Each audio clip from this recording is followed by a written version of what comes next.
Em 2013, Berto Romero e Andrew Buenafuente, dois dos maiores comediantes espanhóis, se juntaram em um novo projeto chamado Ninguém Sabe Nada, que propunha um formato inovador e arriscado, já que se tratava de um show 100% improvisado, sem roteiro, sem pauta, nem mesmo um tema definido.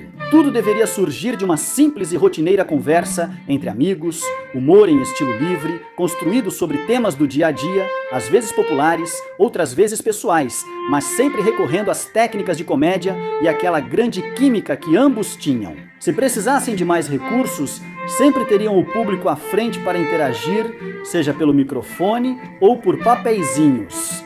Ao conhecer esse formato, Ricardo Mendoza percebeu que era o que buscava e apresentou a ideia aos amigos comediantes Hop Mancilla e Jorge Luna Hop. Ele tinha outros compromissos de trabalho? Jorge aceitou a proposta imediatamente e naquele mesmo dia eles deram o nome ao canal. Eles não quiseram deixar a empolgação esfriar, então foram ao centro de Lima, compraram microfones, fones de ouvido, uma mesa de som, um tripé, alguns suportes e naquela mesma noite instalaram pela primeira vez o Sespajário Tutel Perunho. Não era o vídeo mais caro, nem o mais barato do YouTube no Peru. As boas intenções eram claras, e Jorge Luna e Ricardo Mendoza já haviam aparecido em plataformas digitais. Jorge já sabia o que era ser viral, graças às suas piadas, como a do reggaeton antigo, os banheiros, as barras, e até já tinha aparecido em comerciais da Inca Kola. Enquanto Ricardo era conhecido nacionalmente por essa cena, por trabalhar na televisão e fazer conteúdo nas redes, inclusive esquetes muito boas no YouTube. Mas não era isso que os dois faziam, ou esse não era o plano. Tudo o que mencionei antes tinha um único propósito: levar mais gente para os seus shows de stand-up comedy, para os seus solos, para as apresentações que eles já tinham. Tanto em Lima quanto no interior, ficava cada vez mais difícil divulgar os shows nas redes sociais. Produzir comédia na velocidade das plataformas é desafiador. Esse novo formato era ideal, pois fornecia uma fonte constante e inesgotável de conteúdo. Por ser improvisado, cada show seria diferente, cada segmento, cada piada. A ideia parecia ser muito boa, então com a fé de levar mais gente aos teatros. Foi lançado em 9 de abril de 2019 o primeiro episódio de Hablando Huevadas. Irmão, primeiro programa, irmão, primeiro programa da cópia. Às vezes temos um plano e quando o colocamos em prática, os resultados acabam não sendo o que esperávamos, principalmente no começo. Mas aqui aconteceu exatamente o contrário. O canal foi um sucesso instantâneo, os primeiros episódios tiveram centenas de milhares de visualizações, tanto que para o sexto decidiram seguir com esse plano e fazê-lo pela primeira vez em um palco. Improvisação com público ao vivo. Essa interação só deixou o programa muito melhor. O episódio 7 foi em ICA. Após isso, o show passou a ter palcos variados, dos menores em Carabaíu aos maiores e mais únicos pelo Peru. Não importava o local, o show era divertido e os ingressos esgotavam rapidamente, algo inédito não só para um canal do YouTube, mas para o entretenimento peruano. E assim, foram muitas apresentações, muitos episódios, um mais viral que o outro, toda semana. Até o final de 2019, chegando ao número 37 último da primeira temporada. Talvez um dos melhores, embora quase tenha terminado mal devido a essa briga acalorada no palco, que acabou sendo resolvida com um fogo. Um abraço longo que parecia dizer: conseguimos.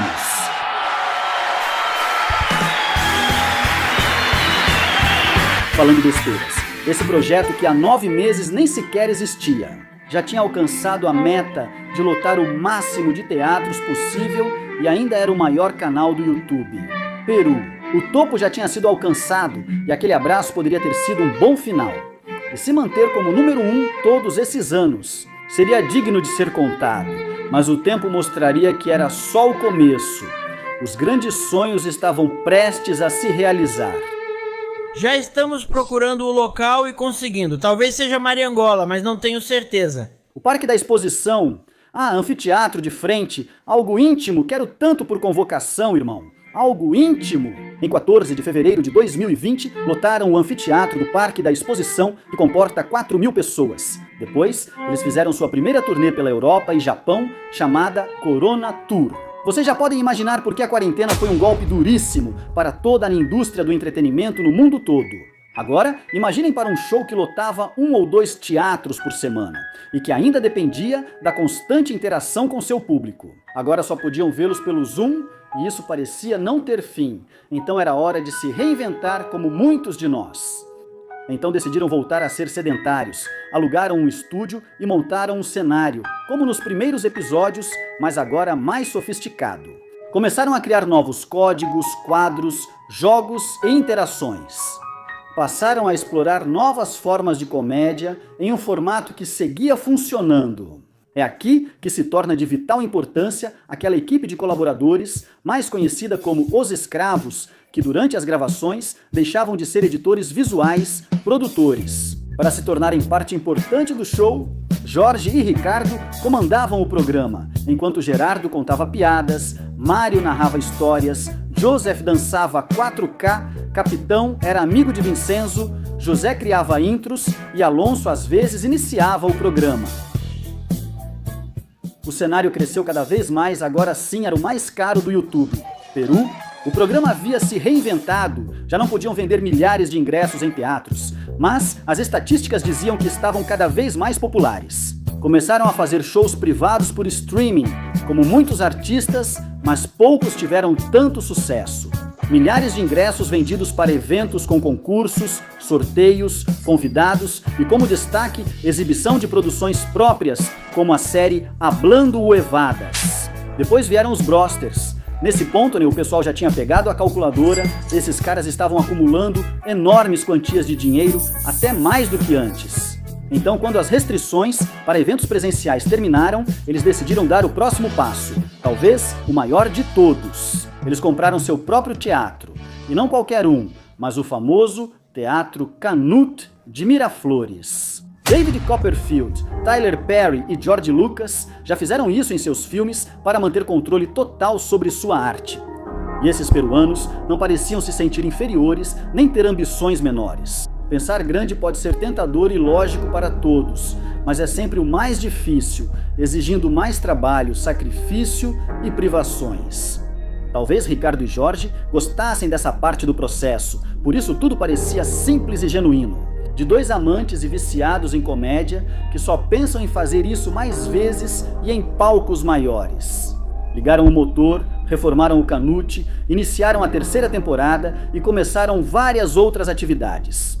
Eles transformaram um teatro abandonado no maior espaço de produção de conteúdo da América Latina, levando o programa a outro nível.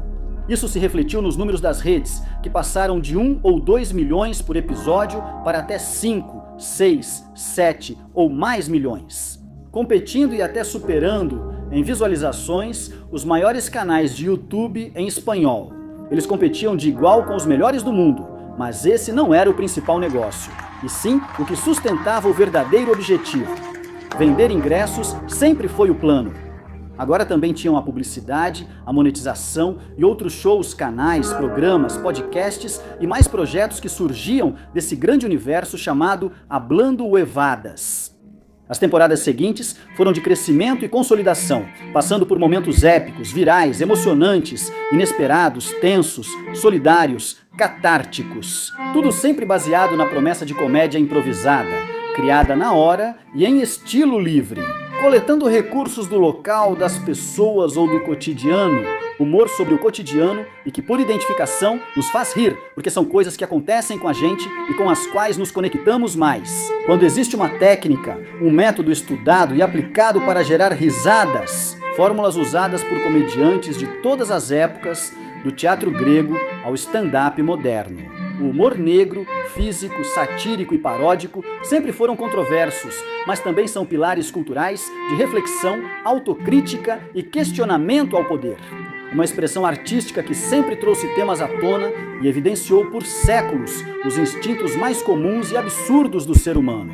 Talvez o principal seja rir, pois isso é terapêutico, curador e nos faz sentir melhor.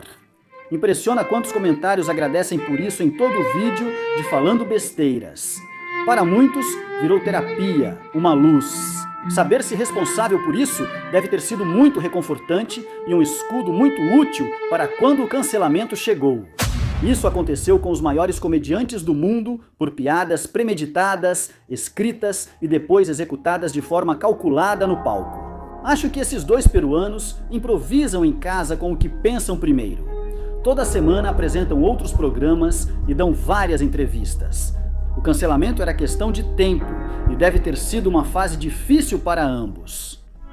Inscreva-se no canal. Mas será que eles conseguiram sair dessa crise com comédia, como fizeram os maiores do mundo em seu tempo? E embora talvez alguns ainda não tenham percebido isso, outros custem a acreditar e uma parte do país tenha dificuldade em aceitar. Ricardo e Jorge, 2 peruanos, rapidamente conquistaram um lugar entre os melhores do mundo nesta mesa. Não estou exagerando nem acho que seja opinião, é uma conclusão. Depois, analisar variáveis como números nas redes, lealdade dos seguidores, produção, alcance, influência e impacto cultural. Venda de ingressos, internacionalização, sustentabilidade, diversificação e geração de receitas. Essas variáveis, somadas a 5 anos de crescimento exponencial, os colocam entre os maiores da língua espanhola, pelo menos tanto no nível de youtubers quanto de comediantes. Sendo sincero, quando os conheci antes do fim da primeira temporada, não imaginei que iriam tão longe, embora já fosse fã do programa. O talento era claro, mas muitos de nós aprendemos com a vida e a história que só ele raramente basta. Se ele não vier acompanhado de trabalho e sacrifício, é difícil levá-lo longe. Muitas vezes é preciso até mais do que isso, como preparação, bom senso, boas decisões e até às vezes uma pequena dose de sorte. Talvez, para levar esse talento ou projeto ao auge com que sempre sonhamos, seja preciso um algo a mais que essa dupla parecia dividir tão bem. Falo da obsessão, dessa fixação que surge de uma paixão intensa pelo que você faz. Às vezes parece exagero ou loucura, mas é isso que te faz seguir, subir degraus e pensar no próximo. Enquanto faz isso, trabalha 16 horas sem sentir. É preciso um pouco de loucura, pois essa ousadia elimina o medo. No começo tentar e depois pensar grande.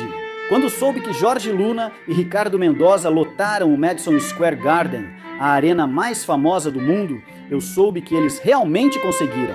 Por isso decidi contar essa história. A mentalidade deles é admirável e exemplo para todos que têm grandes sonhos como nós. Se você gostou deste vídeo, te convido a se inscrever no canal e a procurar outras histórias nele. Nos vemos na próxima. Até mais!